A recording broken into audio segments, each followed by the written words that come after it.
What's up, friends? My name's Aaron Ciotti. Everybody calls me Ciotti. I don't have COVID anymore, but I still feel sick. Hold on. This big old 4K file is making everything very weird. Welcome to COVID-free Friday. We're going to take a look at some flight footage here today, banging some quads around a jungle gym. And we're going to see what's sort of the best. I don't know. We'll see.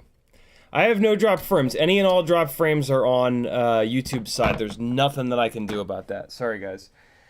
OBS and my computer are all good to go.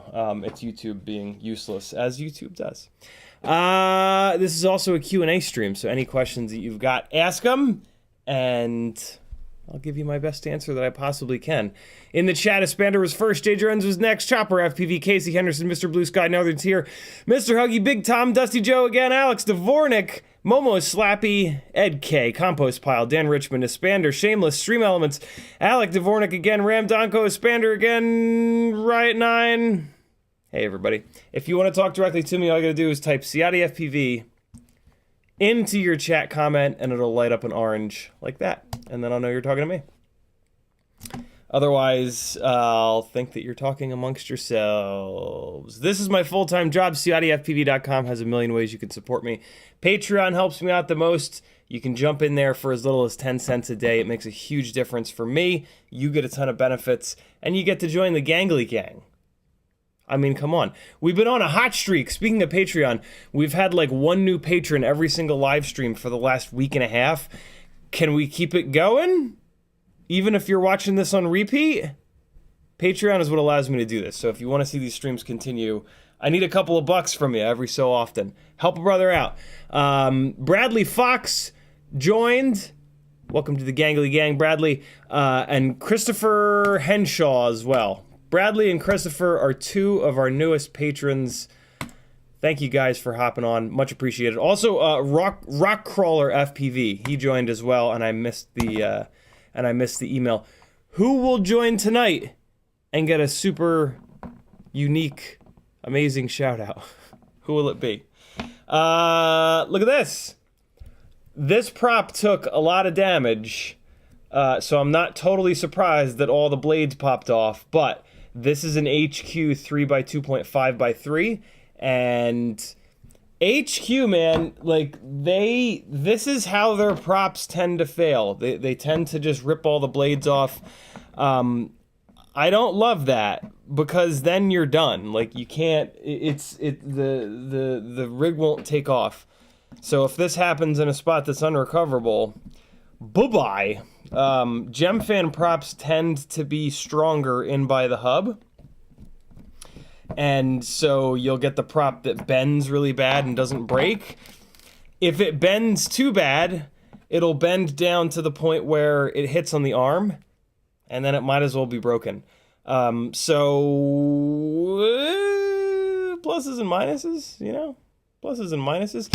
Hey, look at this beautiful tote bag. I just went out and flew to do some of the testing for the stream tonight, and I just took all my stuff and just threw all my stuff in this little beautiful tote bag here, available over on my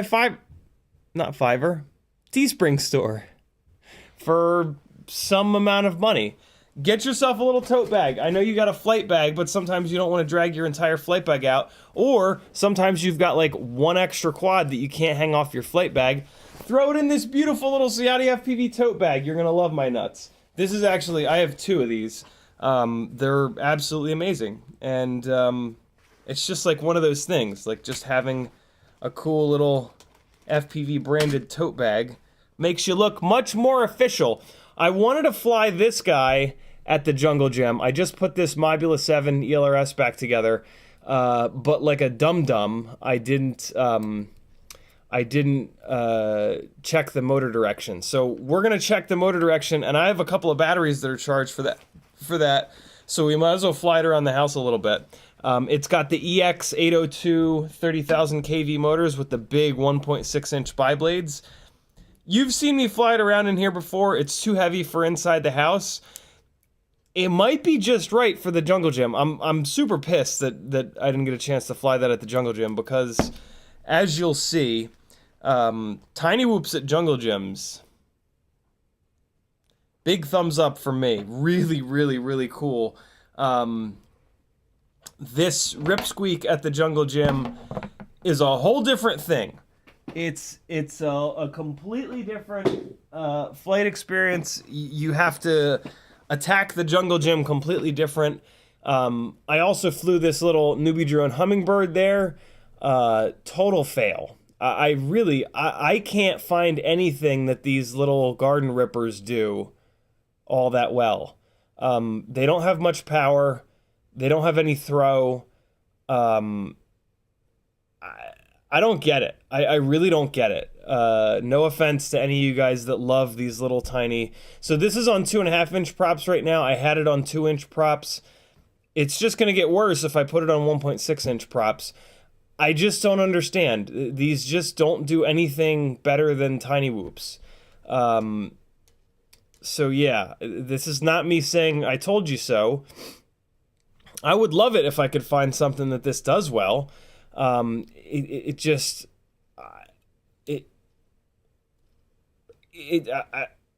don't get it. It's super slidey, so you can't be accurate with it like a Tinywhoop. It doesn't really have much extra power, if at all. Like, yeah, it covers more ground and it goes faster, but it doesn't go fast enough to warrant this. Like, if you want to go fast, it should be a 3-inch toothpick. I can't figure it out. I cannot figure out a single thing that these little ductless Tinywhoops do all that well. And we're going to take a look. I've got some flight footage. This was the star of the show, to be honest, and this is just the ultimate freestyle Tinywhoop. Mobula 6 ELRS with this one has the Weebleed FPV 0702 28500s, BT 2.0, and that's about it. Meteor65 frame. You're gonna see in a little bit. This is the I kind of just want to build a whole bunch of these and go absolutely ape shit on Jungle Gyms, because this was just amazing, and it bounces off and you just keep going, and it's really accurate, and you can like put it through the little holes in the monkey bars over and over and over again. Really, really, really impressive. Yeah, I'm at a little bit of a loss for these guys. I will say this is way better on these 2.5-inch props than it was on the 2-inch props. This bigger Hummingbird frame is only 1 gram heavier. So yeah, this is very quiet. I will say that, but so is the Tinywhoop. The Tinywhoop is infinitely quiet. I can't figure it out. I cannot figure it out. These ductless Tinywhoops, I don't get it. If maybe it's just it flies different. Maybe it's just that. But I would rather have something that flies better than just have something that flies different. But hey, that's just me. If you like the way these little guys fly, don't let me discourage you. Just consider building an ultimate freestyle Tinywhoop for what, in my opinion, is a much better flight experience across the board. Sorry. Hey, one of the things I want to check out with this is the standard Tinywhoop batteries that we've got in this little foam insert thing that's really hard to find now. They used to be everywhere. Versus another 300 mAh battery that's the wider format. I'm wondering if there's a difference between these two. Hey, speaking of Weebleed FPV, over on Weebleed FPV's website, they've got BT 2.0 450 milliamp batteries coming out tonight at like 9 o'clock Eastern or so. These Beta FPV 450 BT 2.0s, they're all right. They're not great, though. The Weebleeds will almost certainly be better. He's got them coming out in 2 variations, just like this one with the plug connected, and then he's doing a style with the little leads coming off. This style is going to be a little bit lighter. This is going to be a little bit easier. So, yeah, there's another BT 2.0 battery coming out, which is just fantastic. And that's all the stuff that I brought in this beautiful tote bag. Get yourself a tote bag or I'm going to starve to death and die.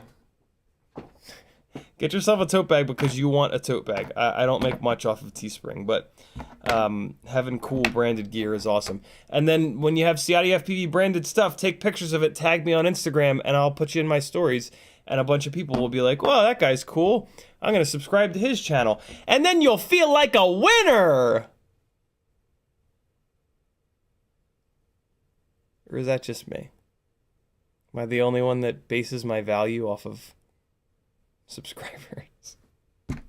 No, we all do.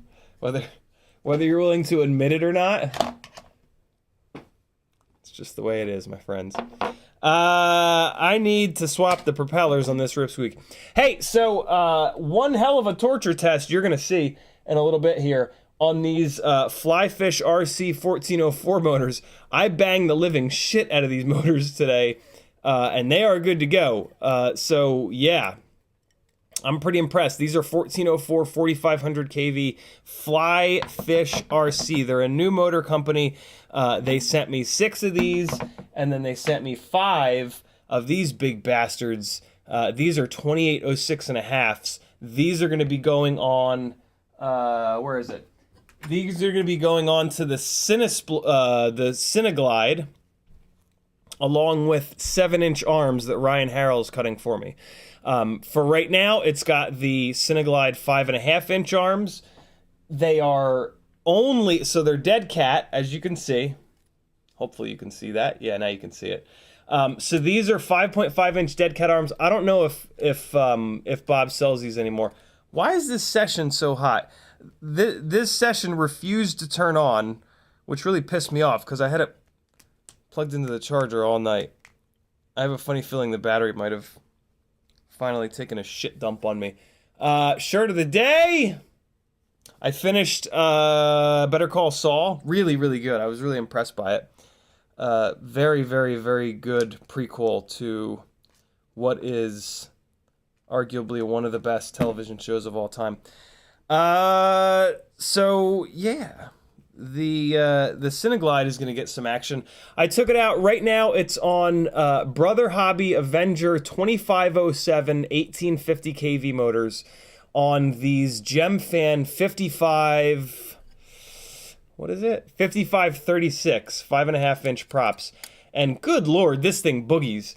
When you run these 5.5-inch arms, they will only clear 5.5-inch props when you've got a session on there. If you put a Hero 8 or 9 or 10 or 11 or 15 mount, unfortunately the 5.5-inch props hit. I hope the same is not true about the 7-inch props. I hope with the 7-inch props this will carry a GoPro Hero rather than just the session.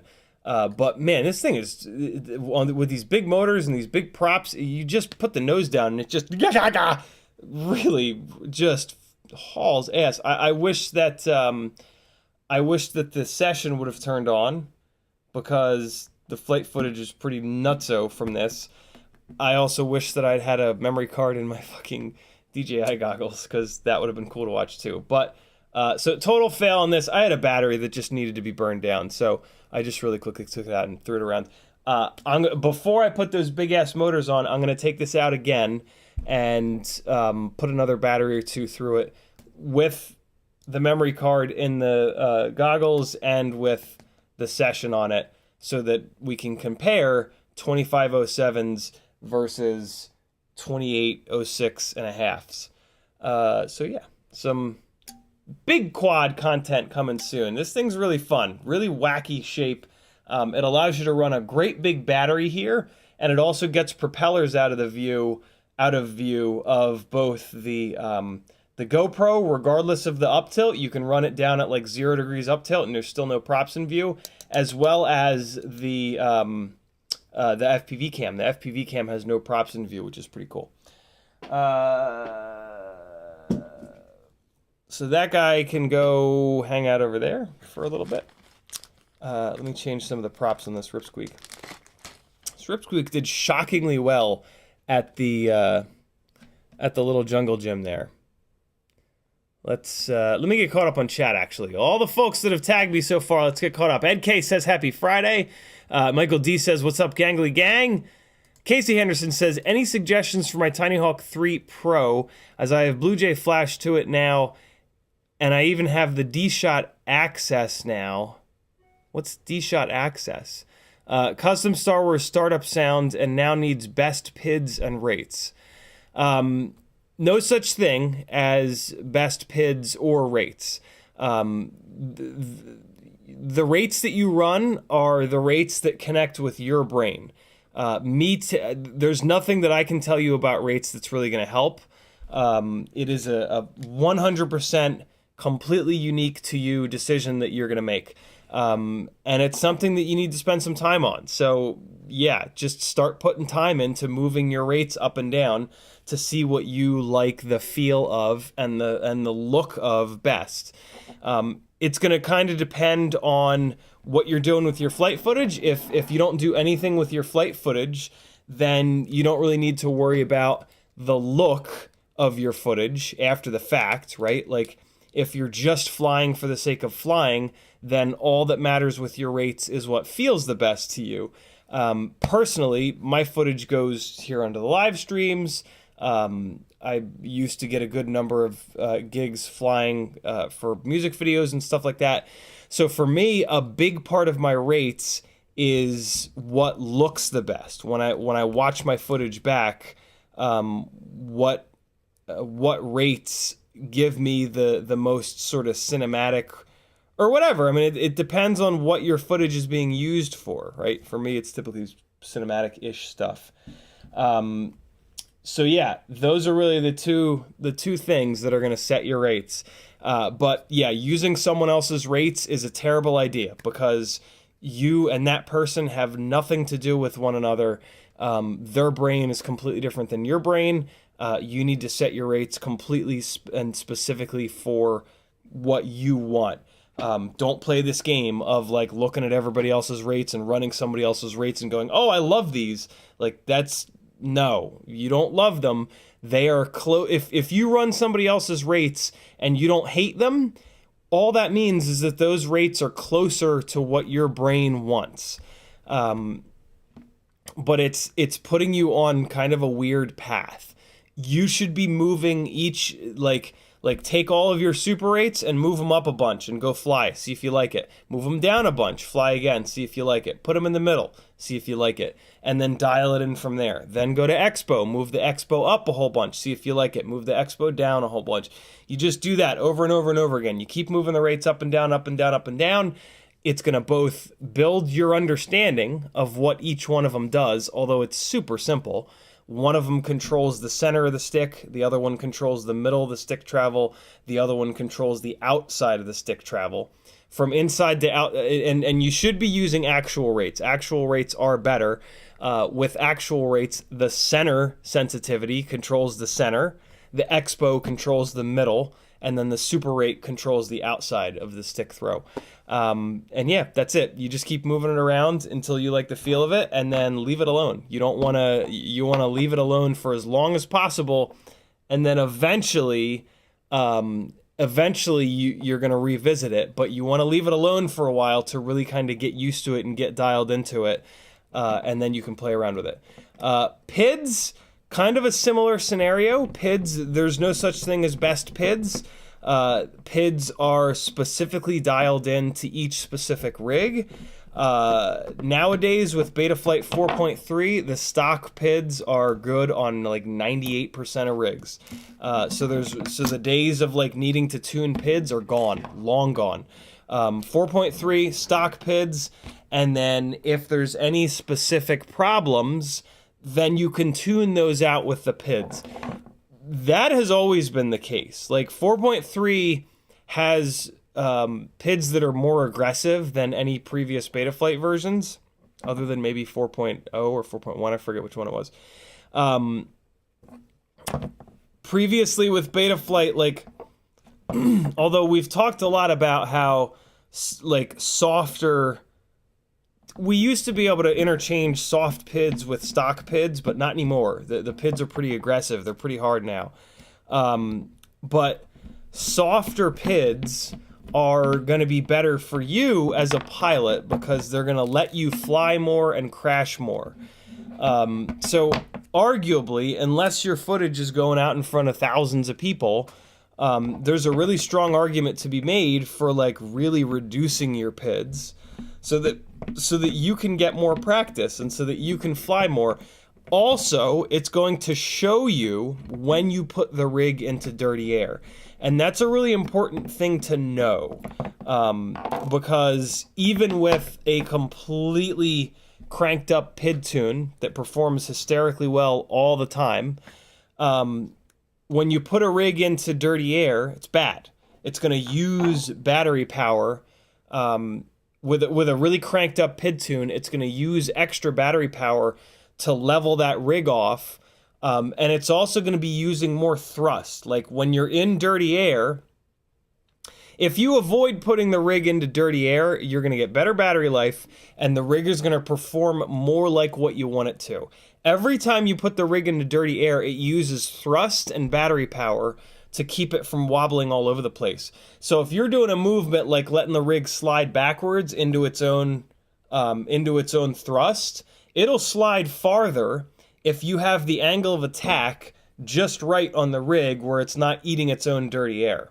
So you really legitimately do not want to put the rig into dirty air unless you absolutely have to.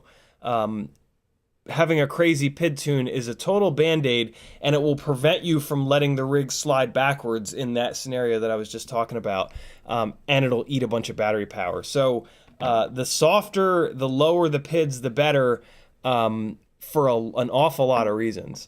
And then as you get better, if you're going to start doing something with your footage, then you can crank your PID tune up. If you're not doing anything with your footage, the only possible reason for wanting to crank your PIDs up is that it's going to make the rig a little bit more accurate. It's going to make it kind of hold like, yeah, it's just going to make it more active, and like when you're turning it, it's going to make it a little bit more accurate because it's going to be kind of more nailed down. But other than that, everything else is going to benefit from having a softer PID tune. I know that's a pretty unpopular opinion, but it's the truth. So eat me if you disagree. So yeah, but on Betaflight 4.3, stock PIDs, done. Stop thinking about PIDs, focus on rates, and then focus on flying. The more time that you spend obsessing over PIDs, the worse of a pilot you're going to be. Literally, like very literally, you are going to be a worse pilot the more brain power that you put into PIDs. I'm a great example of that. Like I pissed away tons and tons and tons of time thinking that PIDs would make me a better pilot. Flying is what makes you a better pilot, and focusing on your flying is what makes you a better pilot. And building identical rigs so that you can fly really hard and crash a lot is what makes you a better pilot. Absolutely in no way, shape, or form do PIDs make you a better pilot. In some cases, they can make your flight footage look a little bit better. But again, most folks are not putting their flight footage out. Most folks are not using their flight footage to make a living, right? I sort of am. So for me, it does kind of matter. But until you are, it doesn't really make any sense to give any brain power to PID tuning. It's just going to take you out of it. Also, the other thing that it does is it gives you it's an incredible scapegoat. It gives you an incredible excuse as to why you missed a trick, or just in general, like why you suck. Because everybody, of course, thinks that they suck. So yeah, to some extent, the shittier your PID tune, you can just be like, well, you know, I missed it because of the PID tune. I'm gonna have to fly around it, and that's what you want. You want to push your flying skills to the limit. You don't want to go, oh, I missed that because of the PID tune. Let me spend 3 hours diving into UAVTech and Chris Rosser videos to figure out how to make the PID tune better, because that'll definitely mean that I make that trick next time. Nope. You're going to miss the trick next time, and your rig is going to get more beat up, and with a cranked up PID tune, you're not going to be able to fly it anymore. And it's just this exponential thing where you can't fly the rig as often, it breaks more often, it oscillates to the moon, maybe you lose it forever, and now you got, it can really snowball out of control. Ask me how I know! This is not me just, this is me speaking from experience, 100%.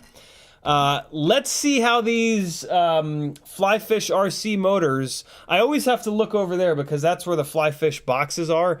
The motors don't say Flyfish on them. They say Flash on them. I guess Flash is the name of the motor. But I think these are kind of still prototypes. Hopefully the final versions of these motors will have the name of the company on them. Let's hook this thing up to Betaflight. So speaking of quads, I almost titled tonight's stream like how to maintain your rig, how to tell the health of your rig kind of thing, but then I went out and flew and I had a different idea. One of the things that is absolutely most important, arguably the most important thing to the health of your rig, is the health of your motors. And there is an extremely easy way to check the health of your motors. You take your propellers off, you plug your quad into beta flight, you plug a battery into your quad. Ah, the sound of our people.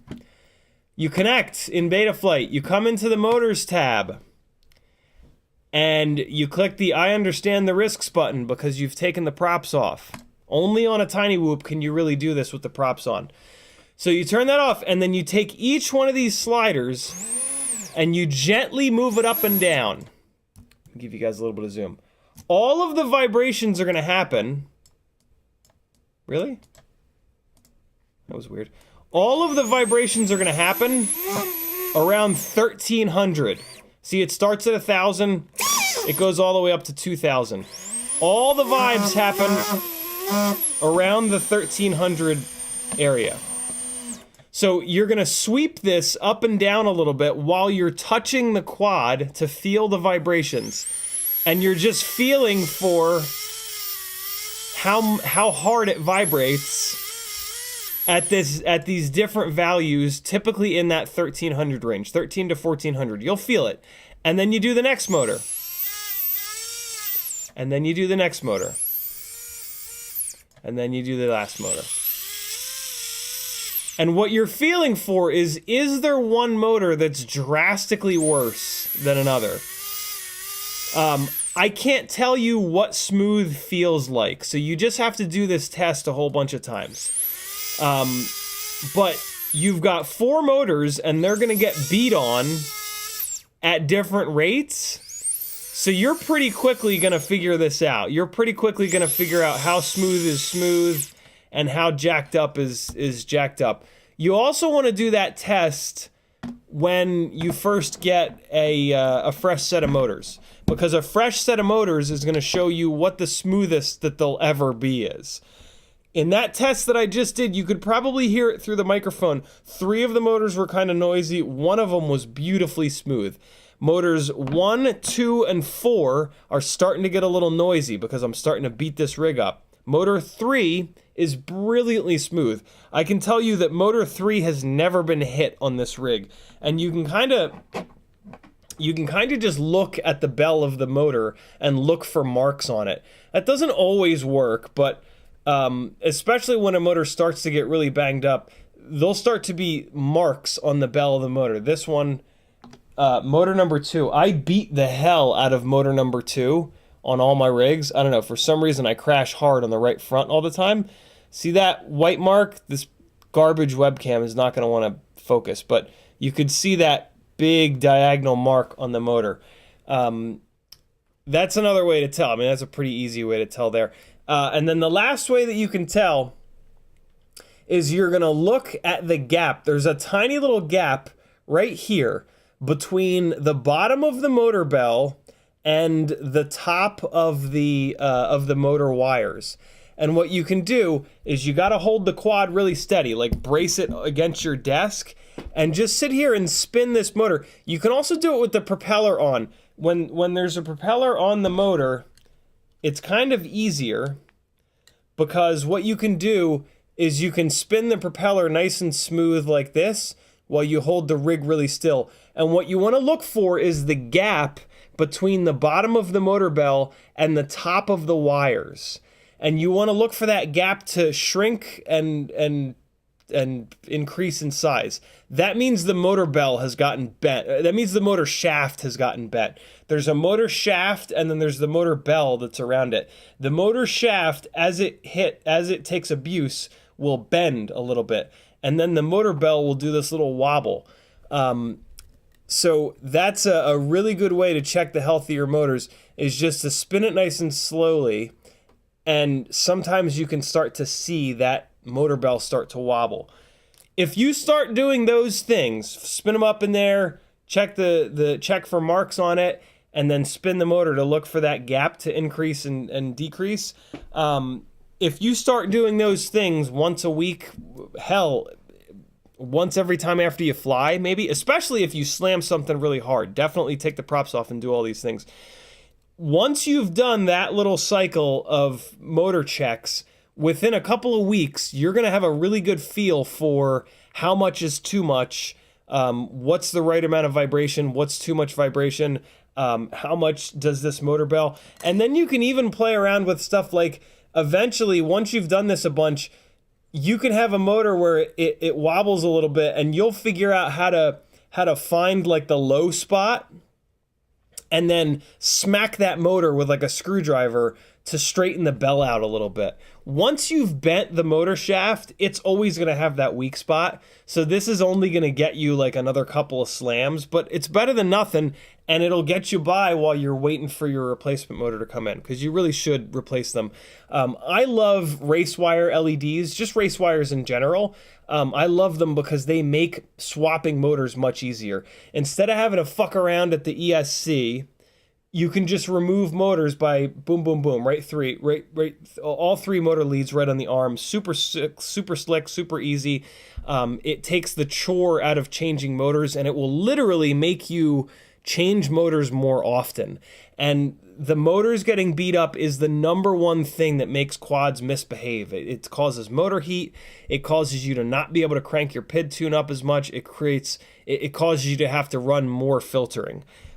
We already kind of talked about PID tunes and how worthless they are to crank them way up. But even like a soft PID tune, once your motors start to get beat up, is going to have issues because it's a constant vibration that is pretty violent, and it really works the arms, and it can even like delaminate the arms because it's sitting there every single second that the rig is flying, the arm is getting vibrated like this, and that's not good for it. That'll eventually delaminate the layers of carbon fiber. So yeah, that's something that you want to be doing a lot, as much as you can. You want to be checking the health of your motors. There are other things like, you know, the screws coming loose and shit like that. Here's another little secret. The screws coming loose typically comes from vibrating motors. When your motors vibrate like crazy, that's going to rattle everything loose on the rest of the rig. So the health of your motors really affects everything else an incredible amount. So yeah, pay attention to it. Did I bend these standoffs? I think I bent these standoffs. This rig looks like a little bit of a parallelogram. It's got a little parallelogram going on in the front. Is that just me seeing things? Might just be me seeing things. These are big, long standoffs. Got to run 28 millimeter standoffs on this Ripsqueak V1 frame to clear this big-ass Runcam hybrid camera. Let me continue working my way through chat, and then we're going to take a look at some of the flight footage from the Jungle Gym session. God, I still feel like absolute hell. I might not have COVID anymore, but man, I still feel like garbage. Michael D says, "What's up, gangly gang?" It's CiottiFPV. I don't know where I left off on the. Oh no, here we go. I do know where I left off. CMYK says, "Hope you're feeling better, man." Not yet, but I will soon. I'm just like fucking exhausted, man. Like all I want to do is sleep. Bob Noxious says, "Hey, did you know I put in 2 orders on Etsy?" I did not, Bob. Unfortunately, Etsy doesn't. Oh wait, on Etsy. Etsy tells me. Well, I mean, Etsy's supposed to tell me. I'm assuming you didn't get the orders yet because I didn't even know that they were in there. Etsy, I do find out. Teespring doesn't tell me. Sorry, Bob. Etsy's notifications suck. Shop manager. Oh, for Christ's sakes, 1 overdue order. Thanks a lot, Etsy. Sorry, dude. I'll get it knocked out. Although I only see 1 order. I only see 1 order in here. Looks like aluminum stack standoffs, rubber vibration isolating rubber standoffs. Ooh, a Micro King keychain. Look at you go. And a holographic kill all carbon sticker. All right. Now that I know this order exists, I'll get it fulfilled for you, brother. But I don't see another. Oh my God, this is from This is from October 18th. Etsy, Jesus Christ, man. What the hell? Yeah, there's only this 1 order, though. Sorry, brother. So I guess I should start saying, if you guys are going to do an Etsy order, let me know that you're doing an Etsy order. I don't get it. Like, they just don't email me to let me know that there's an order in. And I know that it doesn't go to my junk mail. Like, I've checked that before. I used to have Etsy open in a tab, and I would just manually check it every so often. But on the new computer here, I wasn't even logged in. I just had to log in. So yeah, I'm going to leave it open now on a tab, so I should catch it sooner than later. But yeah, if you do an Etsy order, just shoot me a little message and let me know, because for some reason they just don't tell me. And I don't get like enough Etsy orders where I'm on there all that often.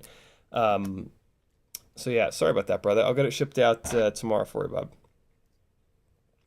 And look at that. We've got a fresh set of HQ 3x2.5x3s on this lightweight Ripsqueak. I gotta be honest, man, this thing flies really good on 1404s. I do like the Ripsqueaks that are on the bigger motors, like, don't get me wrong, but man, this is really nice, and it crashes really well on these lighter motors. So yeah, this is 1404 thing is real. I'm down with the 1404s. I was not.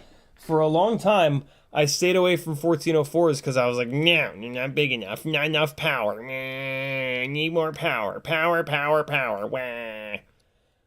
But I've really come around to them. And, yeah, super interesting. All right, this little bastard is going to hang out over here for a little bit while we take a look at some flight footage. Let me, since we were just working on that, let's look at the flight footage from that first. I also hurt my neck at some point in the last 24 hours. I don't know what's going on. Okay, I'm sick of waiting for it to eject properly. I'm just going to yank it. So this is Ripsqueak V1 Run Cam Hybrid 4K flight footage coming out of it here. And then FlyfishRC 1404 4500 kV motors, 4S 850 mAh battery, big old battery. Just a random stack. Who cares? Stack doesn't make the rig fly any different. The stack either blows up or it doesn't. If it doesn't blow up, then it's all on you to fly good. Hold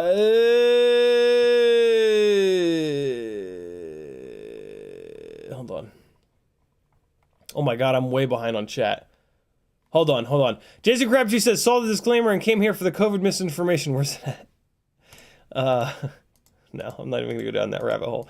Denzel the Terrible says, hey, CiottiFPV and all. Michael D says, got my CiottiFPV tote bag last month. Very cool. Michael D knows what's up. Isn't it great? Like, isn't it fucking awesome to have an FPV tote bag? Do you use it a lot? I use them constantly. It's like kind of weird how often I use the damn things. And yeah, it's like, it's just really nice. Man, I think this session might have shit the bed. It will not power on, and it just gets hot when I have it hooked up to the charger. When sessions stop working, here's my trick to get them to work again. You take a hammer and you hit them because they're broken. So what are you gonna do? Break it worse? And sometimes they'll come back to life. You take a hammer and you hit them with it. This was the most banged up set. Don't hit the lens. Just hit like the back and the bottom and the sides. This was the most beat up session that I had. The back button doesn't work anymore. I've had to like glue it together. The microphone doesn't work right. It kind of buzzes.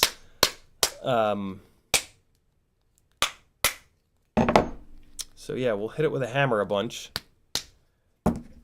which I think I've already done with this one, to see if it'll come back to life. And I mean, it won't, but you know, it's fun to hit things with a hammer. You know what I mean? I think these sessions are getting so old that the batteries are starting to just, like, shit the bed on them. I'm gonna leave the hammer out. I just plugged it into power. Maybe it'll magically come back to life. I'm sure it won't, though.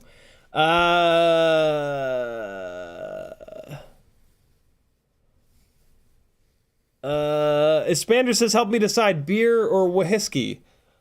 I'm gonna say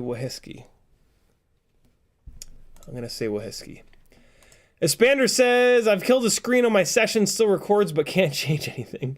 Hook it up to your phone, Expander. Do the Bluetooth thing, unless the Bluetooth has also failed. That's my favorite.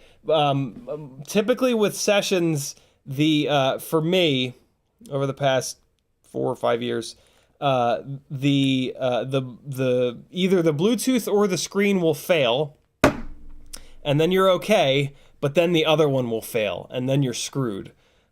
So yeah,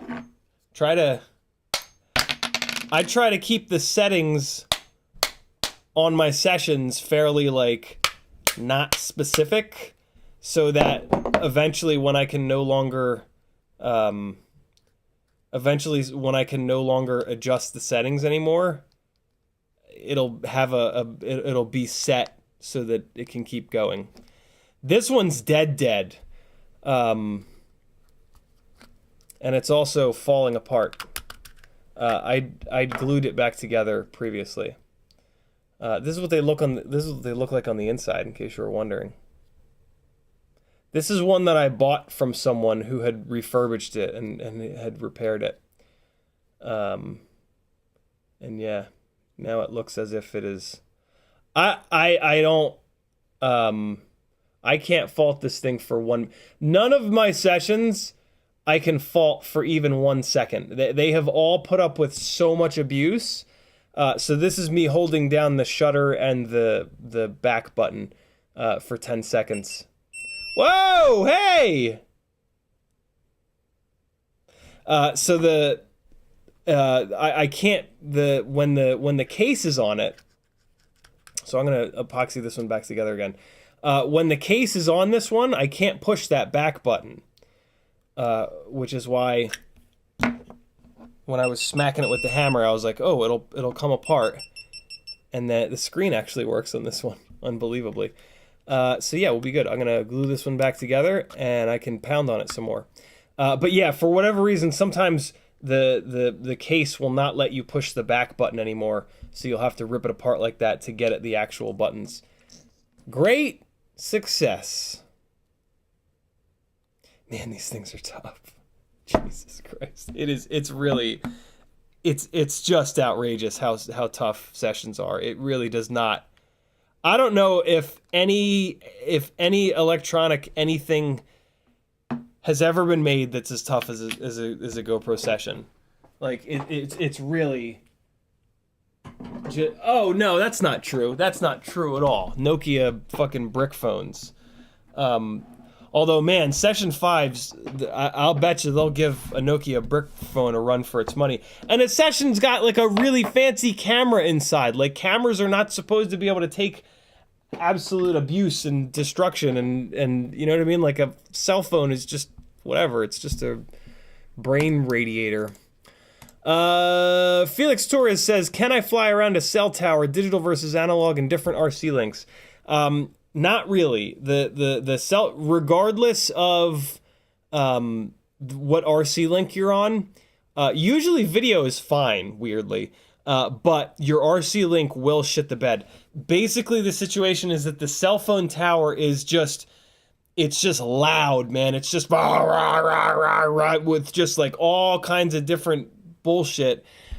So as you get closer to the cell tower, there'll be a point where your shit just fail safes and it falls out of the sky. So yeah, stay away from them. You can usually like dive them because the cell phone towers radiate in a big donut. They don't radiate straight up. They don't really radiate straight down. They radiate outwards. So if you're diving it, you'll go through that really loud zone pretty quickly. And you'll usually get, and it'll fail safe when you're in there, but your fail safe is set to like a half a second. So usually you'll go through that really loud area in less than a half a second. So you'll go into failsafe and then you'll come out of failsafe. So usually you're okay diving them, but I mean, there's no reason for that. Just stay the hell away from them. There's nothing good that's gonna happen. Mr. Huggy says, with actual rates, what I do is for the center, I set the minimum rate that I like. Then for the maximum rate, I see what rate that will give me 90-degree movement if I tap the outside for me, which is 600. That's one way to do it. It sort of depends. If you're going to do it that way, in my mind, make sure that you want to do a 90-degree flip, right? Like a lot of people will set their super rate. Why is it freezing up? A lot of people will set their super rate for a full flip. If you never do full flips, it's not good to set your super rate for that. By the same token, if you never want to rotate the rig 90 degrees, then don't set it for that, right? Like, and that's why I'm always like, hey, your rates are fiercely for you, very specifically for you. Nobody else is going to really be able to help you out all that much. So yeah, your rates should be for whatever movements, whatever quad/camera movements that you're doing the most often. And the rates are there to make those camera movements as easy as possible. Mr. Huggy has a great idea there, but some people never do this. Some people never do knife edge stuff. If you don't do knife edge stuff, you wouldn't want to set your rates for that. If you do, then that's actually a great way to set the rates. Another way to think about it is if you take like your roll stick and you slam it to the side as fast as you can, just all the way to the plastic and back. That's basically what Mr. Huggy is saying. You're going to move your maximum rotational rate so that when you do that movement, as fast as your fingers can do it, your rig goes perfectly sideways for you. The way that I actually set them is like inside of your brain, you've got like a specific speed that you move the sticks. I don't do this very often. I do this a lot. I roll inverted a lot. So for me, one of the ways that I set my max rotational rate is that when I go up and I throw the rig and go inverted, if it over rotates, and I do it a whole bunch of times and it keeps over rotating, my max rotational rate is too much. If it under rotates, my max rotational rate is not enough. Eventually your brain will adjust. So you can just leave the rates alone and just fly a lot and your brain will adjust to it. But I think it makes a lot of sense to set them for your brain and then leave them alone. But yeah, it depends. Bob Noxious says, support cannibalism, eat CiottiFPV. Espander says, I've learned to fly in the sim on steel rates, then went down to 900 and kept them there for the last 2.5 years. Yeah, leaving your rates alone is a really, really, really good idea because you will adjust to them. But it is also important to look at your flight footage. And like, so for me, flight footage with steel's rates like makes my eyes bleed. Like it's literally unpleasant to watch. So I will never run a max rotational rate that's up in the thousands because I just think it looks bad. That's just me. That's not, I'm not right or wrong. That's just my personal kind of thing. So that's why I think it's always really important to rewatch your flight footage and see what it looks like. And if you think it looks terrible, then you can change that with rates. You can also change it by moving the sticks differently. But yeah, getting your rates set, like spending some time, basically just putting time into your rates to get them set, and then leaving them alone is a really, really good idea. Casey Henderson says, what do you think about the Mockingbird project, by the way? I don't fly angle mode, so it doesn't really apply to me at all. I love that it exists, but yeah, it has nothing to do with me. I don't do the whoop racing thing, and that's really what Mockingbird is dedicated for. So yeah, from what I've heard from the racers, it's great. But it just has nothing to do with me, so I don't really have an opinion about it, unfortunately. Mr. Huggy says, I do the same again for getting 180, tapping the outside, which for me is 1200, so 150/600 for smooth, 150/1200 for freestyle, and adjust the expo to as you like it. So I personally don't agree with having two rate profiles. That forces you to have two completely sets of muscle memory in your head. I understand the philosophy behind it, but I think you can find a rate profile that's in the middle, and then it's going to really just allow you're going to have half as much work to do basically in your brain to memorize like the stick movements and how quick the rig moves in accordance with those movements. It's bad enough that different rigs, like 5-inch versus 3-inch versus Tinywhoop, it's bad enough that all these different rigs are going to have a slightly different interpretation of those rates because they have different power systems. To have a whole bunch of rigs and then to have two different sets of rates, like that's just multiplying it out. So for me, that doesn't work, but if it works for you guys, that's great. But be careful with that is my personal opinion, because like if you only have a couple different builds, I think that's a realistic thing to do. If you've got a whole bunch of different builds, I don't think it's a good idea, because you already have a lot of adjustment built into each one of those different builds. To then double that up with two separate rate profiles is just going to make your life a little bit more difficult, in my opinion. If you fly better with two different rate profiles, awesome. I love that for you. Espander says, or just use turtle mode. I don't know what that's in reference to, Espander. Brandon's Baked Beans says, my motors sound like I'm tumbling rocks in a barrel. What does that mean? It means that it's all bad, Freda. It's all bad. Michael Blade says, what's up, bro? Brandon's Baked Beans, for all that don't know, is a wonderful PID tuner. He offers black box PID tuning services for $1 a minute, which is incredibly inexpensive. So I'm not I'm laughing at his comment because I know he's kidding. If it was anybody else, I would actually talk through it with him. But yeah, look Brandon's Baked Beans up. He's got an FPV exchange store, and he's also on my Discord all the time. He'll help you out. Michael DFPV says, friendly reminder, hit the like button. Also, for any holiday shopping, don't forget to use the CiottiFPV Amazon affiliate link. Thank you so much, Michael D. Hey, speaking of affiliate links, I have a WeBleedFPV affiliate link. So next time you do a WeBleedFPV order for the most awesome gates in the world, the most awesome batteries in the world, and the only in-stock crazy high KV 0702s, which are what you want for the ultimate freestyle Tinywhoop. It's the Gore edition.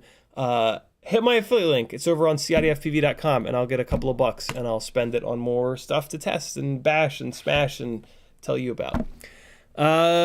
June Loco says, what's good? Shameless FPV says, same rules apply about PIDs for whoops. Absolutely, Shameless.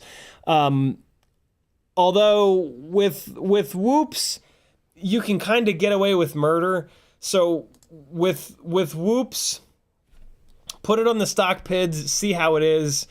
To be honest, grab the mat, fly it around for a little bit on the stock PID, see how it is. Then at some point, grab the master multiplier and move it from 1.0 to 1.5 and see how it is. If it's still all cool, if it's not freaking out, taking off on its own and shit, move it all the way up to 2.0. Most whoops, you can actually move that master multiplier all the way up to 2.0.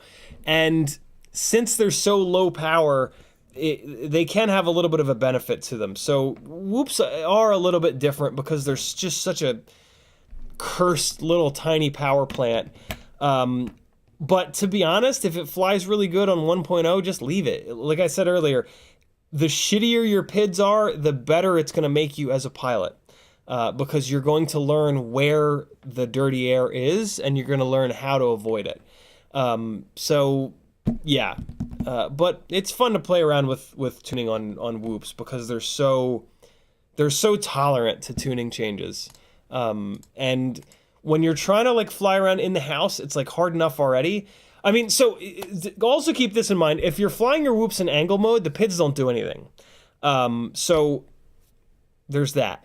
It only really applies if you're flying your rigs in acro, which most people aren't. So if you're not, so here's a really great thing.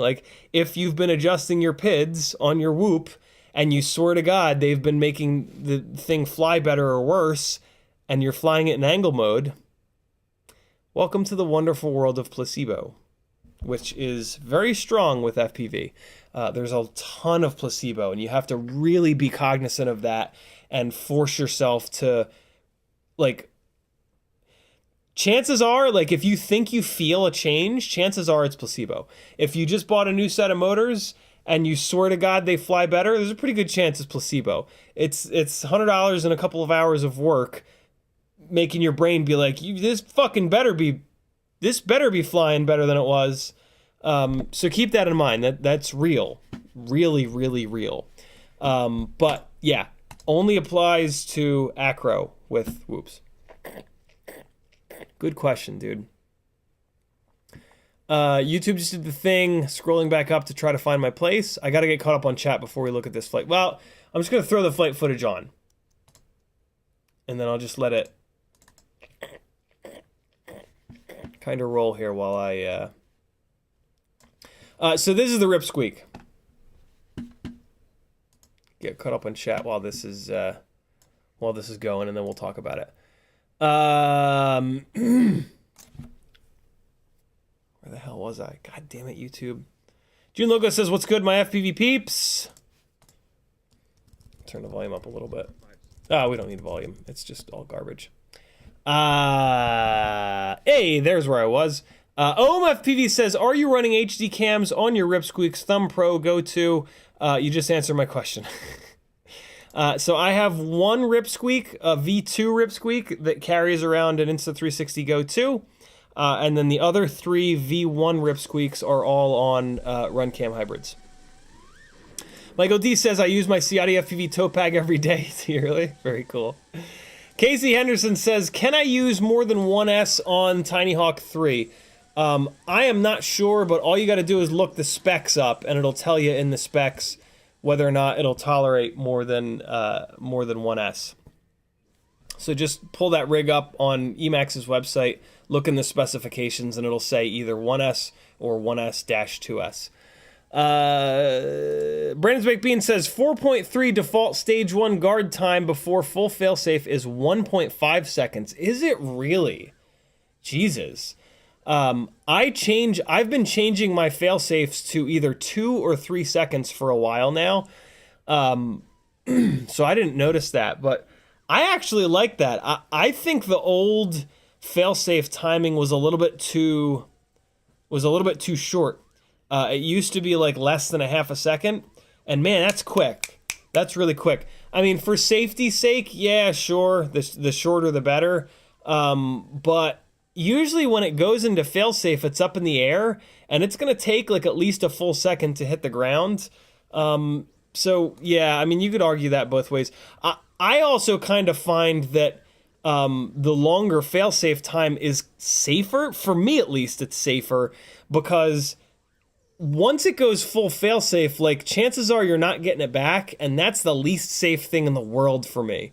I'm not commonly in a situation where the failsafe is going to help the situation. Typically, for me, the failsafe makes it an even worse situation. So yeah, that's why I started moving it up to 2 or in some cases 3 seconds. But that's just me. Your mileage may vary. It's a pretty aggressive change they made, though, from 0.4 to 1.5. But I'm actually a really big fan of that. I'm a really big fan of 1.5 being the default now. I personally think that makes much more sense. But you could totally argue me, and you would be right in your own respect on that one. As Spander says, use turtle mode to check motors instead of connecting to Betaflight and spinning them. Yes, really good call, Spander.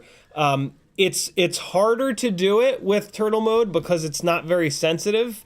But yeah, you can absolutely do that with turtle mode, is just spin each motor up individually really slowly to try to feel for the vibrations.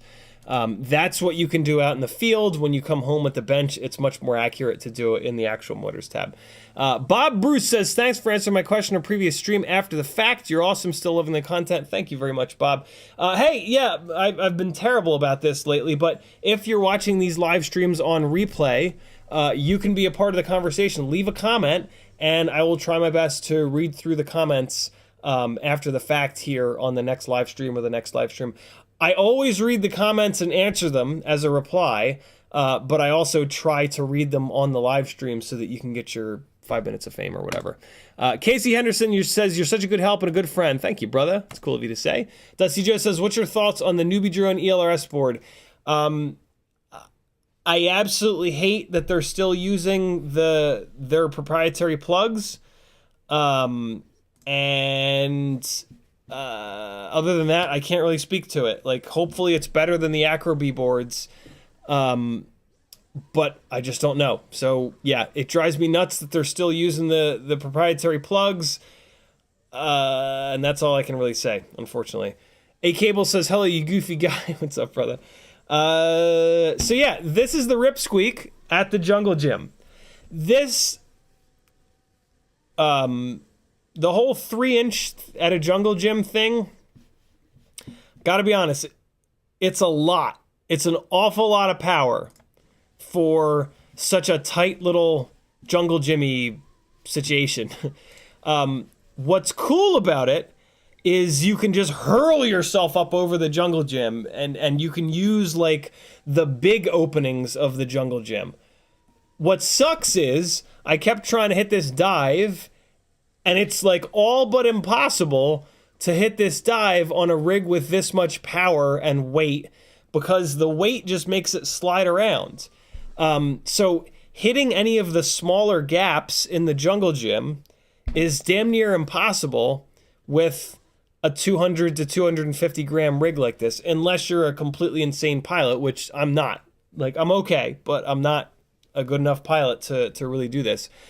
To hit the really tight little dives on a jungle gym like this. That being said, this is very fun. You're also getting to see one of the other problems is it has enough weight to bend and break the propellers enough where you're going to spend a good amount of time retrieving the rig, which gets kind of annoying. And you're going to bang up motors, and you're going to break props and shit like that. But it's a different. So this is me trying to fly as small as possible and trying to get into these tight little spaces. And it's just really difficult. It's a big, heavy rig, so it's going to slide around a lot. There's no prop guards to kind of slow it down. So doing this kind of stuff is really, really difficult. And it's like, you don't flow. You don't flow in this part. You're just like, okay, I did it. Great. Okay, I did it, right? Like, there's no flow to this. Like, this is not fun to watch. It's kind of fun to do it, but, like, it makes much more sense, in my opinion, for the jungle gym thing to fly something smaller. But this is doable. You just see, this is a big opening here. This is kind of a big opening. You're just going to use all these big openings. See that big throw? You can't do that with a tiny whoop. I mean, you kind of can, but so it's a completely different flight style with a 3-inch rig with a jungle gym. You could say the same thing about a 5-inch rig. You could do pretty much this exact same thing that I'm doing here with a 5-inch rig. It's physically a lot bigger. So like that gap in the little rock climbing wall, a 5-inch rig just won't fit through. A 3-inch rig barely fits through it, and it's hard to get it through there because it's sliding around so much, so it kind of doesn't matter. But yeah, for shooting the bit, see, like it's even hard to get this little fella through there.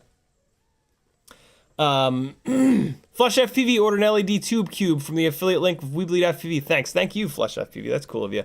Again, if you missed it earlier, BT 2.0 450 mAh batteries are going up tonight on WeBleedFPV's website. There really is no other option other than the beta FPV ones, and they're not all that great. See, coming over here and like flying around the tennis courts and shit, that's something you can do with a 3-inch rig that a tiny whoop is not really going to do all that well. So yeah, the Ripsqueak here, and that's where the whole prop completely explodes. The Ripsqueak at this spot is interesting, super interesting. I don't love it. I think that you're going to see in a second that the smaller rigs make more sense to use the smaller holes in the jungle gym. So just keep that in mind. If you're going to fly a jungle gym with a 200+ gram rig, just don't try to shoot the smaller gaps. All you're going to do is bang the shit out of your rig, and like you're not going to accurately hit the stuff. It's just you're going to try the same gap 40 fucking times, and you're going to hit it once and go, "Oh, it's great." But then, you know, your rig is on fire by that point, and it wasn't skill. Like it just happened by luck. yeah, I mean, you're still gonna celebrate, but it's much better to, in my opinion, to be able to hit something consistently, and at the end of the day be like, wow, that I did that, not like, oh, it just happened to fall through that hole in the earth. Cool. You know, like, you want to be the reason that it happened. So there you go. That's the that was the 1404 3-inch Ripsqueak at the Jungle Gym. All up weight at the time of that flight was, I'll give you the dry weight first, because you can put different batteries on here. Dry weight is 136 grams. The first battery was a 4S850, which brings this thing up to 236 grams. The second little short battery was a 900, which is the same, 236. So there you go. That's what a slightly sub 250 rig is like at a jungle gym. Very fun, but kind of frustrating if I'm honest, because you want to shoot those smaller gaps. I do, at least. And it's kind of just luck when you're doing it with the with a 200 plus gram rig. So looking for tiny.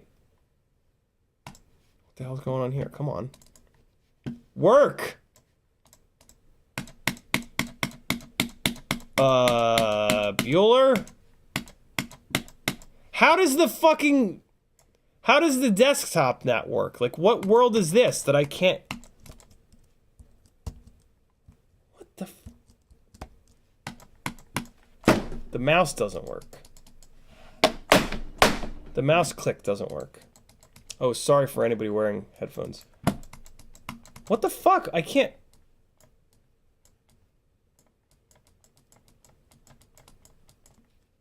I can't just click on... Okay. I hate you. I hate you. This Razer mouse can go to absolute hell. It has just been awful.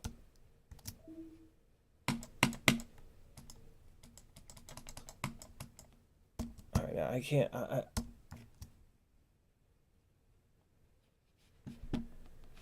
What the f...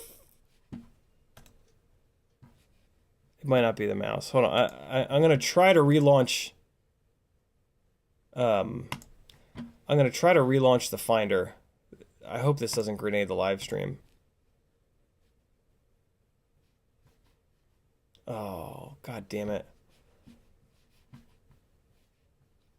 It won't. Hey, there we go, there we go, there we go. Alright, now we're good. That was weird.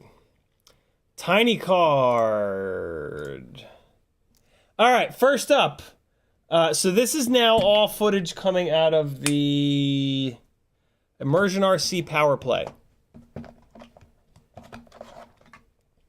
Which is 60 frames a second and like the best possible quality DVR you're ever going to get. Through my HD3s and a rapid fire module. First up is this little hummingbird. This guy is pretty light. These are Gemfan 2.5-inch ultra crazy lightweight propellers. NBD Flow 1102. I want to say 19,000 kV motors. NBD Acro B AIO, which is why the flight footage looks so terrible. Something about the VTX in these Acro B AIOs is just terrible. It's like very milky and just, it's not good at all. And then I've got a Mobula 6 canopy with the Runcam Nano 3 in there to keep the weight down. And it's a great camera. The Nano 3 is a fantastic camera. It looks so bad going through this NBD AIO though. I really hope to hell the new Hummingbird has a different VTX setup than these Acro Bs, because you'll see after this flight, I'm going to show you a flight from the Mobula, same exact camera, and it just looks 1,000 times better. I don't understand, but yeah, it's well, you'll see.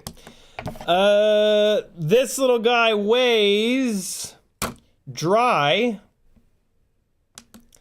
33 grams, and then I was flying it with a Weebleed 1S battery.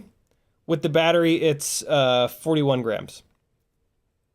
So 33 and 41. Let's take a look. And oh god, no. Like, look how it's like milky. And it's just like blurry. I don't know, it's the same camera as what you're gonna see next. Very weird. Very weird. Also on the Acro-B boards, the rates are not right for some reason. Like this has been a problem with the Acro-B boards for years now. The rates are just it's very strange. They're just not right. Like you put your rates in and it doesn't feel right. So what you're seeing initially here is just me really struggling to adapt to the lack of power that this thing has. It's just, yeah, like it has way more power than it did on the 2-inch props, but I don't know. It's very underpowered, and it makes flying it very difficult. So this is like pretty struggle bussy, but yeah.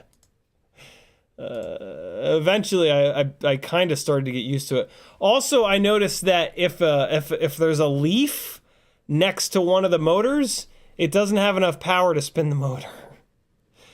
So I had to retrieve this a bunch of times because it was sitting next to a leaf, which is really annoying. I'm not even gonna lie. That I was just like, really? So I'm kind of starting to get used to it here. So you can see much lighter weight, which makes using the smaller parts of the Jungle Gym a lot more realistic. But it's so slidey. Like it just, see that? Like it just slides around like crazy. And like that, like I mean, yes, that was a piloting error, but like the Tinywhoop would have turned that corner and just went right through that hole in the little rock climbing wall. That was 100% luck there. With the Tinywhoop, eventually I got to the point where I could do that dive somewhat with some amount of skill. Yeah, I also don't, I should probably turn on crash prevention on this rig. I just realized I don't have it on. Because the rates don't run right on the newbie drone boards, I under rotate on stuff, which is really weird. I've spent a bunch of time adjusting the rates on this specific board to try to get them a little bit better. See, look, there's a leaf. Eventually I realized I could turtle mode the leaf out sometimes though. But yeah, here you go. This is me with the Garden Ripper. I can't do that dive. It's just, yeah, there's not enough, it doesn't have enough power to throw it up high enough to get enough time to line the damn thing up. And then it's so slidey that it doesn't go where I want it to go. It just kind of moves around. This is me like really trying to cheat this. It is durable though. It took all this abuse completely fine. So from that aspect, I was pretty impressed. There we go. And I mean that yeah, okay. That was a skill-based kind of move. But man, it took me forever to get to that point. And I had to line it up in a way where I kind of couldn't get it wrong. I'm looking at the I'm looking to see if the motor shaft's bent. 2 of them look okay so far. 3 of them look okay. This is a 1.5 millimeter motor shaft motor here, this newbie drone Flow. Yeah, the motors are fine. So the motors took the abuse really, really well, which is great. But I would rather fly something that... So here, look at the difference. So that's the Acro-B VTX, built-in VTX. This is the Mobula 6 built-in VTX. Look how much better that looks. Look how much more contrasty and like just better in every way. This is the 75, which had the motor spinning the wrong direction. So here's the ultimate freestyle tiny whoop here. Ready for absolute... This was just a joy. This was just absolutely so much fun. And this rig is beat to shit. This is the rig that I've been pounding on forever. So huge difference in speed, right? Like right off the bat. This is very low up tilt. I will admit I started to put the nose down a little bit more. So yeah, absolutely gigantic difference in speed. But if you're flying, I realize it literally wouldn't fit through there. If you're flying like in your garden and stuff, like you don't want to be hauling ass, right? Like you want to be slow and shooting like all the little gaps in between like the flowers and stuff, right? No, June Loco, this is the exact same camera. So yeah, huge difference in the see that look how it just goes through stuff, you know. It doesn't have that like uncontrollable slidiness. It's just like on rails, like a little scalpel. And when you're flying something with all these tiny little gaps, like that's what you want it to be completely on rails, like a little miniature scalpel. And look at that throw and power, the UAVTech FPV 0702 28,000s. That's me flying like a donkey. But yeah, this thing still, I would almost say that this has more power than the little Hummingbird thing. It's definitely a hell of a lot lighter, so maybe that's the difference. I mean, we're comparing 0702s to 1102s. That one there was I'll admit, luck. I'm flying a bunch of different rigs with all different up tilts, so I'm on the Matty flips. I'm just figuring out where I need to pick the throttle up to keep it off the ground in the Matty flips. This is me just kind of throwing it at it. That's me starting to actually get dialed in on that dive and be able to hit that dive somewhat. Look at that throw though. Like it's got the ultimate freestyle tiny whoop has power, man. Like it's got fucking power. So impressive. Me flying like a donkey. There we go. Starting to figure out. I do, Felix. I do have an affiliate link for UAVTech. It's on the website, CiottiFPV.com. Thank you, brother. I just didn't get it lined up quite right. That's my bad on that one. Also, you know, this is a smaller rig, so if you're just going to throw it at a dive hole, this rig is going to go through the dive gap more often than something that's on 2.5-inch props. You know what I mean?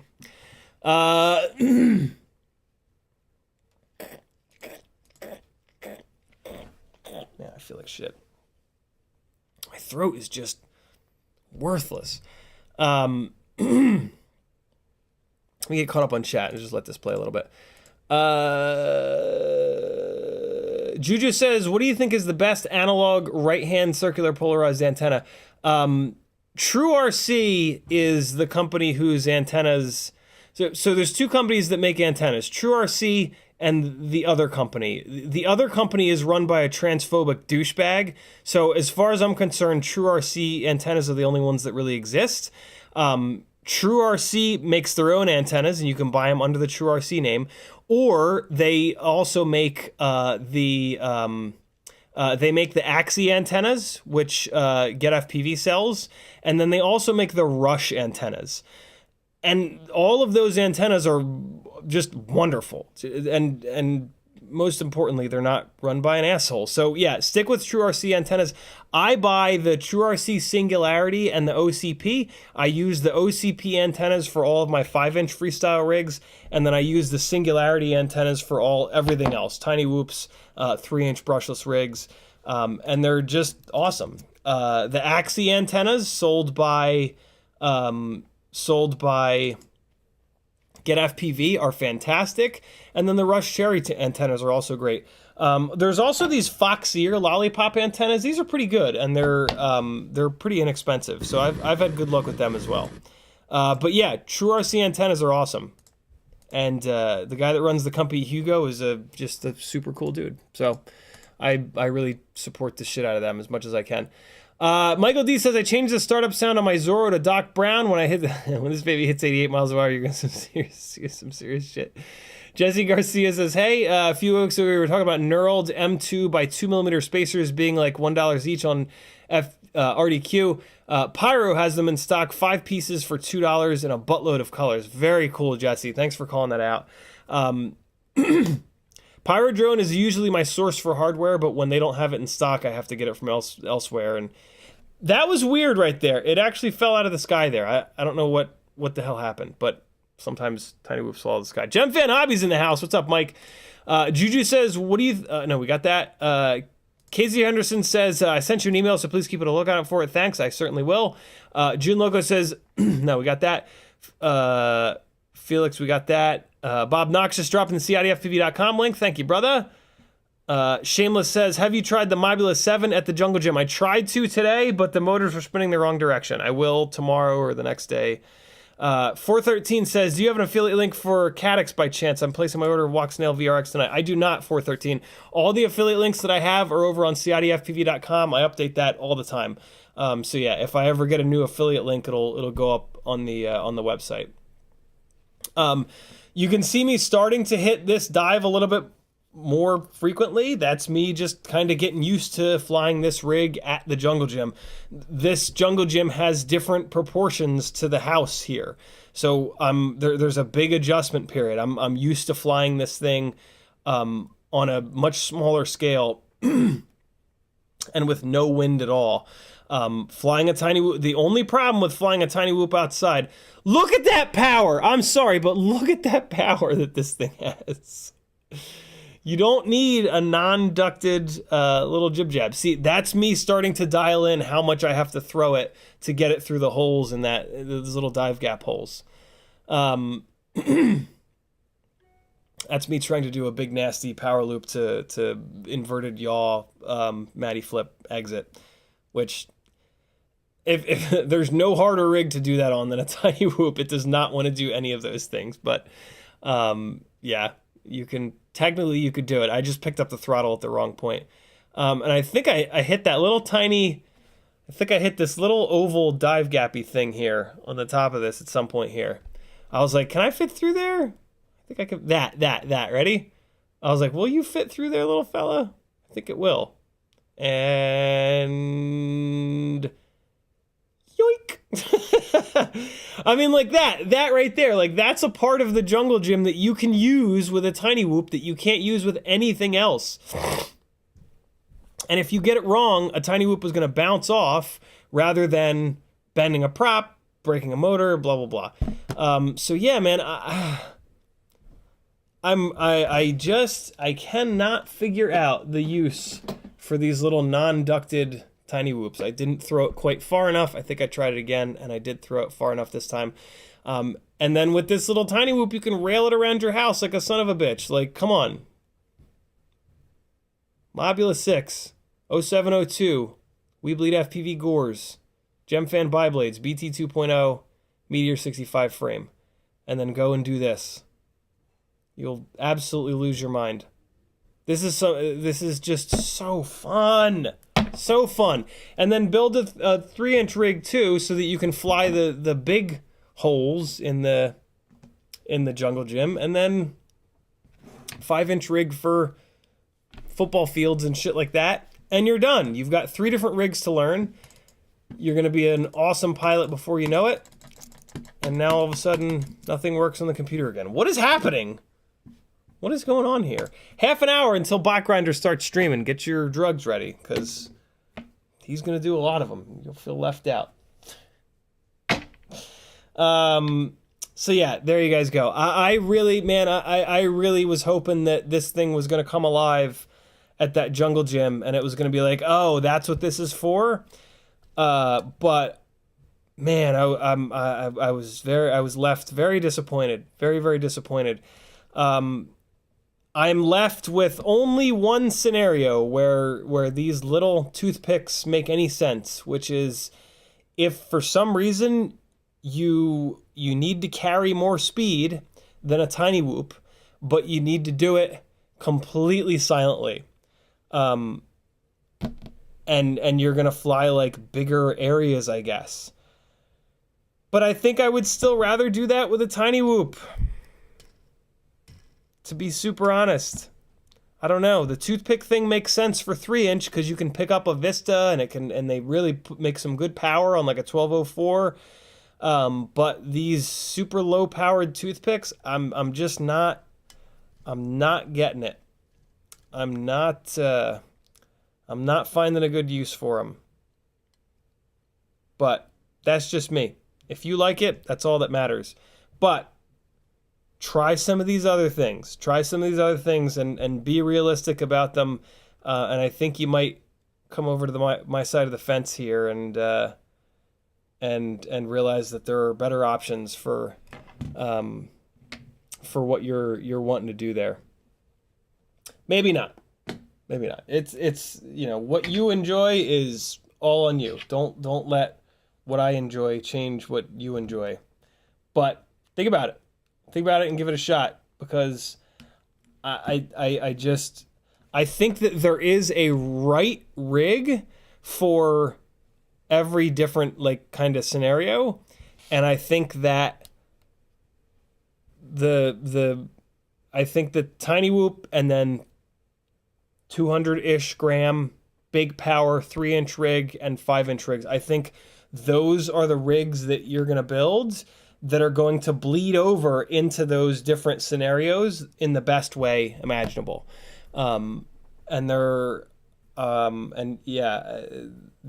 these other rigs that are in between, to me, they're more sort of just hype trainy. Like, hey, we need something, Flywoo goes like, hey, sales of so-and-so hype trainy item have slowed down over the last 6 months. We need something else hype trainy. Well, what can we do that'll sell? I don't care what sells. I care what flies the best in a given scenario. And that's what I try to get you guys into, because it does make a huge difference. PIDs don't make a difference to how good you fly, but your rig most certainly does. It has a huge impact on your ability to just tear up X, Y, or Z location. So that's what I try to, that's what I really focus the most on, because I'm not that great of a pilot. So I need the rig that I'm flying to do me as many favors as possible, quite honestly. Let's get the motor spinning the right direction on this rig. And then I'll fly a battery around the house and tell you and show you how much 75mm whoops suck inside the house. This might be perfect at that little jungle gym. I don't think so, because I was not lacking power. This little guy had every bit of power that I needed and wanted. And by it being lighter weight, it's going to crash better and it's going to be more accurate. The only reason to go to a bigger rig is that you don't have enough power, and this thing does. So I don't see this being any better, but hey, I'm here to test that, that's what you guys keep me around for. So that's what I'm going to continue to do. Plugging in a battery, we're in the motors tab. We're going to go to motor direction. I understand the risks, and we're just going to do the wizard. Motor 1. Oh, I have this thing set up for props in. I was going to play around with props in on this rig. So motor 1 is correct. Motor 2 is incorrect. Click it and it'll reverse. Motor 3 is correct. Motor 4 is correct. So, props in, props in, props in, props in. Stop motors, close. Motor direction is reversed, is turned on, so I need to turn that off. So, props in versus props out. Mark Spatz from UAVTech recently put out a video, how to help cinewhoops drop altitude better. And the thing that helped out the most was going from props out to props in. There's something about props in that allows ducted, specifically, he tested, I have a feeling all rigs, to drop altitude better without getting the wiggles and without wanting to wind up and whatnot. Mr. Blue Sky with a $10 super chat. Thank you so much, brother. He says, I'm doing a build with the Meteor65 frame and the Weebleed 0702 28,000 kV Gore motors. Can you recommend the rest of the build? Sorry if I missed that already. The perfect build, Mr. Blue Sky. Mobula 6 ELRS, Meteor65 frame, BT 2.0, done. Like, that's it. That build is going to give you the lightest weight and most durable camera and canopy setup. The Meteor65 frame is the most durable frame. You've already got the right motors. BT 2.0 grossly outperforms PH 2.0. And that's it. Oh, Gemfan biblade propellers. And if you want better video quality, you can do a little ultra short singularity antenna. But you don't really need that. So, yeah. June Logo says, Stellar Fox loves her Crux toothpick. She does, but when I built her a Ripsqueak-ish rig, she liked that even better. I don't know where that rig ended up, but yeah, for the type of flying that she does, one of these Ripsqueaks would be better, to be completely honest with you. So yeah, that's the, if you need a reminder on the build for this, I did this build for Joshua on his website, fpvknowitall.com. Just go to the Tinywhoop section, and it's the cheap build. The premium build was specifically designed for, like, hey, premium parts. If you want to spend more money on parts, it's that build. It doesn't fly as good, believe it or not, because this build is lighter weight. So yeah, this is ridiculous how good this thing flies. Let's fly this 75mm a little bit. Plugging in the VRX.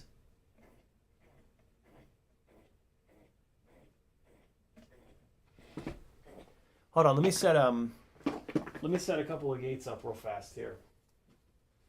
Stand by, friends. And my throat's fucking killing me.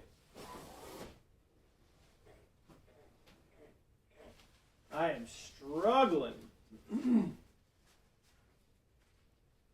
There we go. We got the too tall. All right. Sim rig is kind of in the way, but whatever. We'll be fine. And then I'll put these little cubes over here. I'll set these cubes up a little different than I normally do. Put one here. And I'll put one here. And, ooh, what if I put one on the coffee table? That could be cool. Or I'll just dent the shit out of the coffee table. That would be not cool. But whatever, we'll give it a shot. Yeah, how about that? Oh, it doesn't stand right. Well, oh wait, no, here. Between the coffee table and the couch. That could be fun. All right. Well, it's gonna fall, but might be fun to knock it over.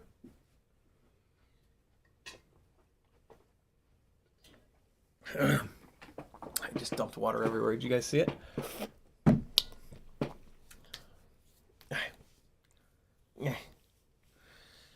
Oh, I'm sick. All right. One of the things I want to test is 300 mAh fat and short and wide battery versus 300 mAh stick battery. This is not a super fair comparison. I have pounded on this battery really hard for like almost a year. And so, yeah, this will probably not perform as well, whereas this battery is fresh. But it's a thing. I need to discharge this battery anyway, so let's discharge it. Putting it into this little foam battery holder, jib jab. And there we go.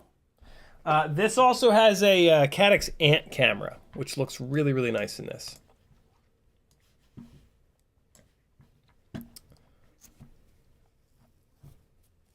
I'm soaked. Shameless FPV says the 75 will be a bit faster at the jungle gym. That might be nice. Yeah, I don't want that though. Like this little guy is plenty fast. Like the more speed, the harder it's going to be to hit those gaps. If it was like a bigger jungle gym, maybe it would be better. But I have a feeling that this is it, because like there's so many tiny little things, like, you know, like the monkey bars are small, right? There's little gaps this big. So I'm pretty sure that that these overpowered 702 little fellas are the move, which is awesome because we're already building those to fly inside. You know what I mean? So it's nice to not have to, again, you know, we talk about this all the time. Like, we want to have as few sets of muscle memory in our head as possible if we want to get better as a pilot. So it's, I'm really thrilled that the little 65 did so well. All right, here you go. Mr. Blue Sky, thanks again for the super chat. Very cool, my man. Here we go.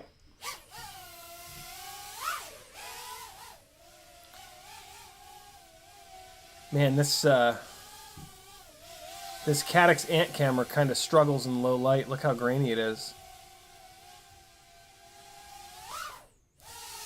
Man, this thing's got some power. So this is on EX0802, 30,000 kV motors. From they're made by Happy Model, but they're sold by Tinywhoop. You cannot get this kV. You cannot get this motor with this kV from Happy Model. You can only get it from Tinywhoop, and I think it's sold out right now. Hello, friend. Hello, fat friend. Oh, God. Okay. Yeah, so the deal here is this rig is... Oh, God. This rig is much heavier than...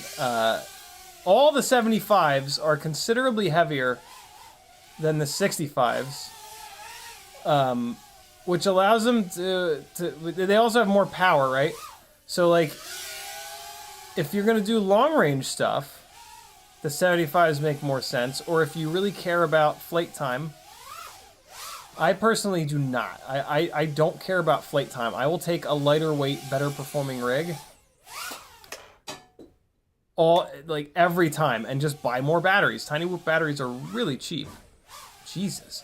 That was just one little throttle blip, and it sent it up into the ceiling. Let's go upstairs. Upstairs is a better match for a really super overpowered rig. Oh, God, I can't see anything.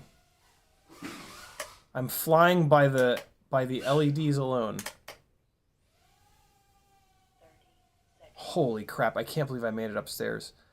Oh boy, the fan's on. Oh boy. Let's see if we can match speed with the fan. That's one of my favorite things to do. Nah, it's on the medium setting. It's a little too fast. Maybe though, hold on.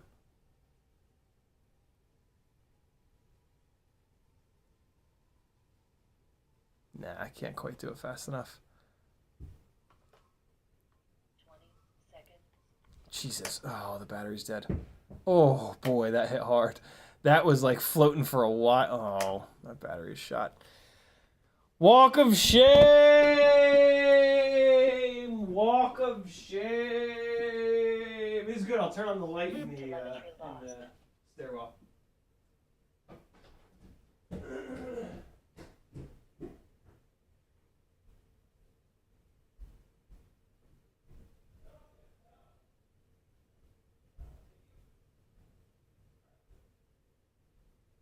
About to be done streaming, and we would hang out. All right, so that's with the Weeblade stick battery and the little foam adapter piece. Now we're gonna go to the big fat boy battery that these frames are meant for.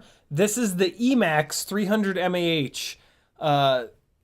Quad 66 turned me onto this battery. GNB used to make this battery, now they no longer do. But it looks like Emax had a whole bunch of them made. And yeah, it really performs well. And it's nice and light. We'll weigh it after I get done flying here. Although on this rig, with this battery plug, it is really hard to get this thing plugged in. Hold on. Jesus, how am I going to get this? I don't know if I'm going to be able to plug this battery in. Ah, there we go. Oh, man. Telemetry recovered. That is... Low battery. Okay, there it goes. There it goes. All right, so here we go. Yeah, I mean, tons of power. This rig has tons of power. But I just don't... I don't really want this much power from a Tinywhoop.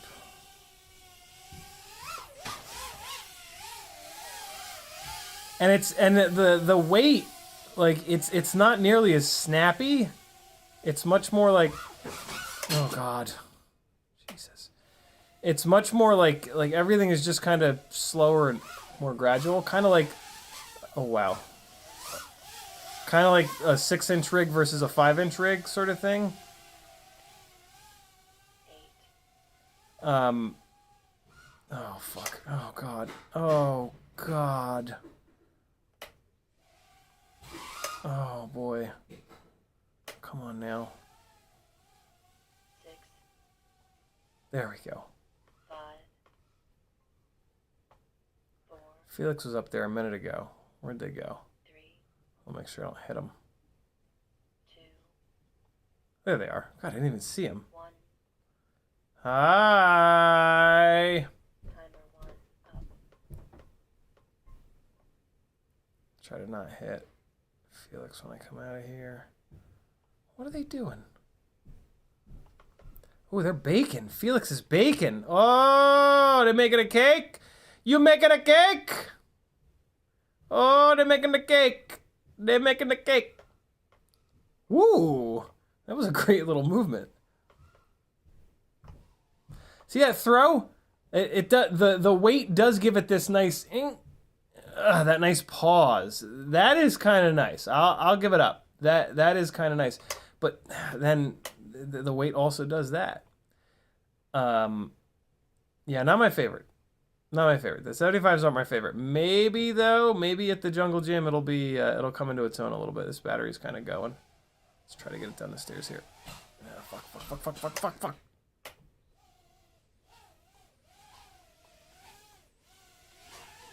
That battery's shot. Not much more runtime, if at all, with this battery. Which, I mean, it shouldn't have more runtime. It's the same amount of milliamps. Yeah, I'm just, I can't find, other than that little bit of throw there, I guess, that little bit of extra float from the extra weight, I guess that's something that these 75s do better, I guess. If you want to fly this thing like longer distances outside, yes, this is going to be better for sure. But I don't think a Tinywhoop is the right rig to do that with. Like that's a toothpick job if you want to do that quietly, silently kind of thing. So yeah, the 75s are super interesting, but I'm not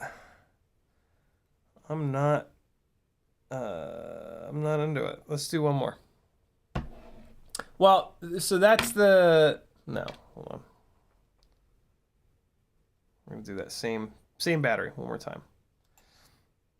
I mean, not the exact same battery, but you know what I mean. I also have 2 of the Beta FPV 450s charged. Telemetry recovered. Low battery. But they are significantly heavier. This thing is also a little angry. Let me pull the PIDs down a little bit. It's a little angry. Why is this? This is weird. I should have done this with the master multiplier. I don't know why I didn't. Eye gains are turned down. That's interesting. See if that's a little better. Telemetry lost. Come on. Telemetry Come on. Low battery. A little bit better. Not much, though. Hold on.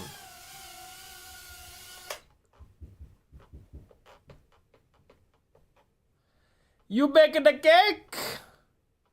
You baking the cake? Hello? I don't know what that is.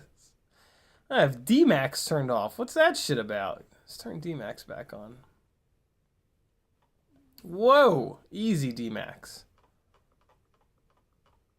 Okay. Leave it there.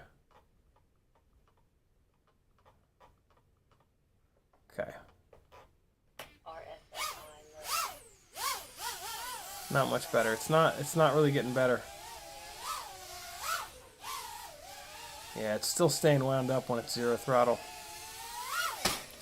Jesus Christ. When this thing hits, it hits like a ton of bricks. I remember this about it. Oh God. Oh God. Yikes. Yeah, when you crash these 75 rigs, it's just like bang, like it hits real sturdy. Ah!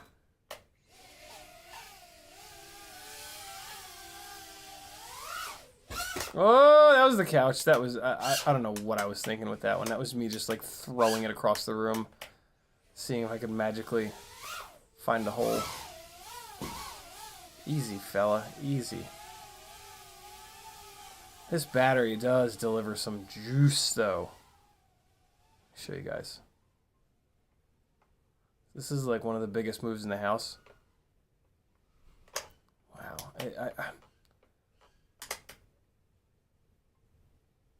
65 does that better. 65 does this move better.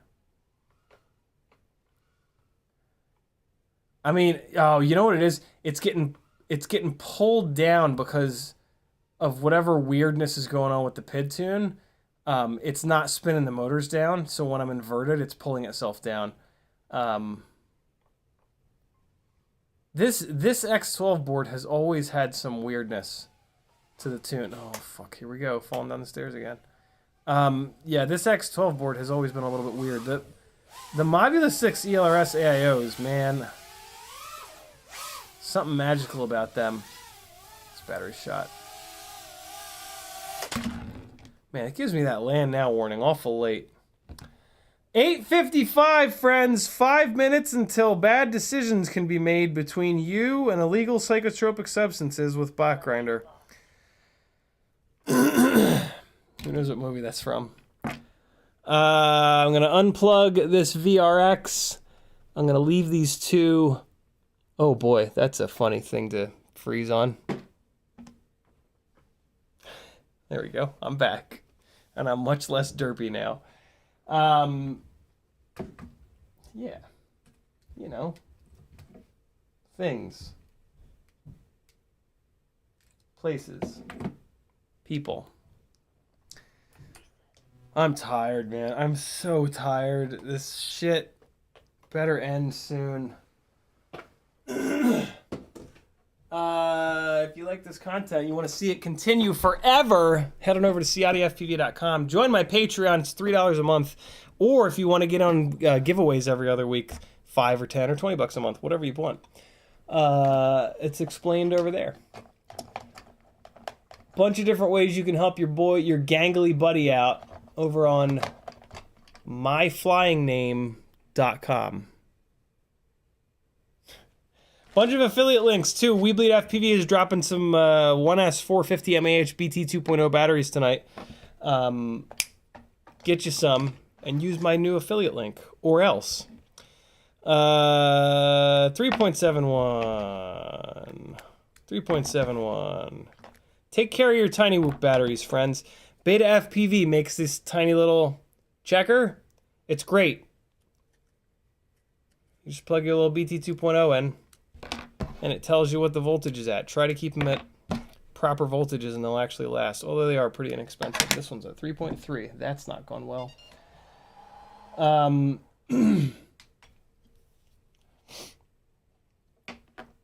Hopefully at some point I'll be a little bit less sick. That'd be nice. Stop making this noise all the time. And, you know.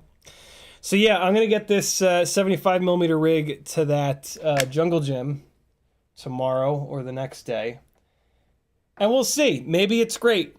I don't think it will be, because I wasn't lacking power with the 65mm whoop. But we'll give it a fair shot. This Caddx Ant camera should be better outside, though. So this should be a better camera setup, which is interesting. It's heavier. But yeah, it should look better outside. The Runcam Nano 3, I definitely prefer inside, though. So. Casey Henderson tagged me. Let me see what he said.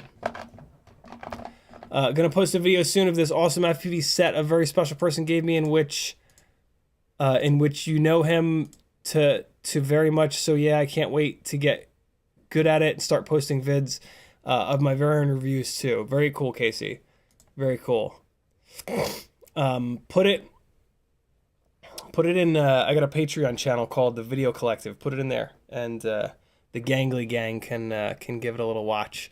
Bob Noxious dropping the CiottiFPV.com link. Thank you, brother. D'Angelo the Terrible says, you are still sick. Get some rest, Mr. Bojangles. All I've been doing, Bojangles, rather. All I've been doing is getting rest. I'm sick of getting rest. I really am. I'm really sick of getting rest. I've just stopped getting rest, and now I'm trying to get work done again. I'm sick of getting rest. God damn it. Oh, leave me alone, coronavirus, you son of a bitch. Juju says funny noise. Thanks for hanging, friends. Go get you some bot grinder. Click some affiliate links. I'm gonna go die. Love you. Here's some more flying from the people that fly.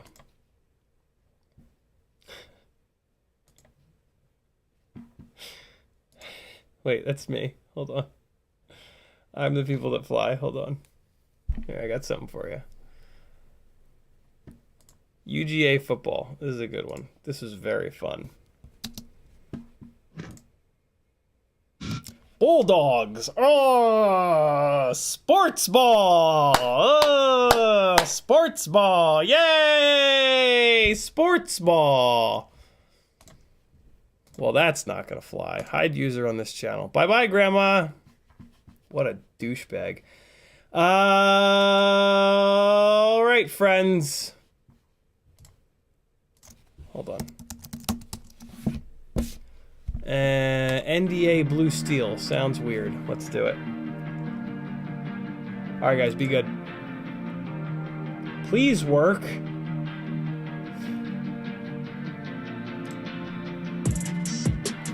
Something's going on with this computer. It is being a real dick today.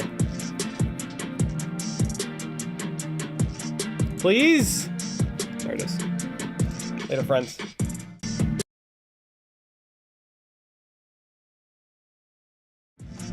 Hang on. There we go.